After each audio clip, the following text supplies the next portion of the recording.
ইসলামী আন্দোলন বাংলাদেশের মোহতারাম সিনিয়র নায়েব আমির মুফতি সৈয়দ মোহাম্মদ ফয়জুল করিম সাহেবকে চরমনাই মঞ্চ বিশ্ব আছেন জাতীয় নেতৃবৃন্দ, অবস্থান নির্দিষ্ট বিভিন্ন অঞ্চল থেকে আগত বিক্ষুব্ধ জনতা। প্রিয় উপস্থিতি, আমরা সকলে জানি আমাদের পার্শ্ববর্তী রাষ্ট্র ভারতে ওয়াকফ আইন সংস্কারের মধ্য দিয়ে সংশোধন করার মধ্য দিয়ে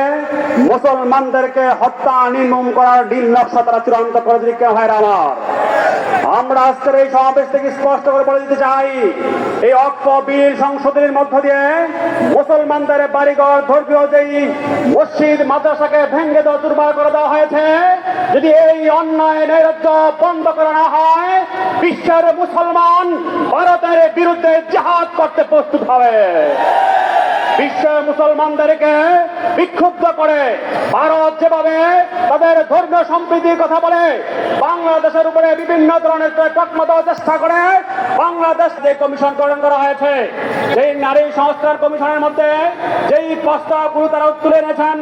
সেই প্রস্তাবের মাঝে প্রায় 10টি বিষয় রয়েছে যেগুলো ইসলামের সাথে সাংঘর্ষিক। অতএব স্পষ্ট করে বলবো, নারী সমতার কথা বলে যারা যৌনতাকে লাইসেন্স দিতে চায়, এদেরকে স্পষ্ট করে দিতে চাই, এই যৌনতা লাইসেন্স দিতে চায়।